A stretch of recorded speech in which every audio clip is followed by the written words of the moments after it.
کتاب کا نام ہے گمنام ادیب۔ اس کتاب میں حضرت واصف علی واصف رحمہ اللہ کے خطوط شامل کیے گئے ہیں۔ لوگ آپ کو آپ کے چاہنے والے آپ کو خط لکھتے تھے اور آپ ان خطوط کا جواب دیا کرتے تھے۔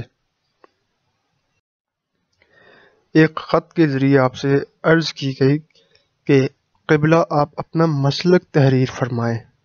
ہمارا مسلک سنی بریلوی ہے، تاکہ آئندہ خط و کتابت یا ملاقات میں آپ کے مسلک کو ملحوظ خاطر رکھا جائے۔ ارشاد: میرا مسلک یہی ہے کہ میں عقیدتاً سنی ہوں، اولیاء کرام کا خادم ہوں۔ ایک بات میں نے اپنی کتاب میں بار بار وضاحت سے کہی ہے کہ میں گلستان طریقت سے نشاط روح کے لیے پھول اور کلیاں چنتا ہوں۔ مجھے چشتی، قادری، نقشبندی، سہروردی، صابری بزرگوں سے مہربانیاں وصول ہوئی ہیں۔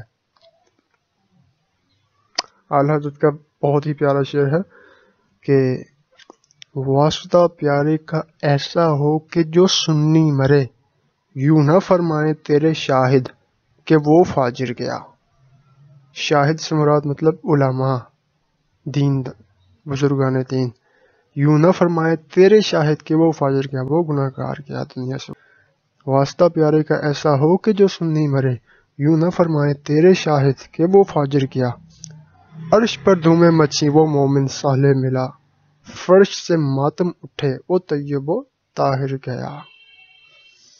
آج لے ان کی پناہ اور آج مدد مانگ ان سے، پھر نہ مانیں گے قیامت میں اگر مان گیا۔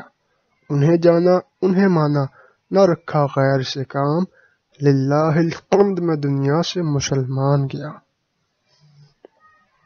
اور اہل سنت کا ہے بیڑا پار، صحاب حضور نجم ہے اور ناؤ ہے عطرت رسول اللہ کی۔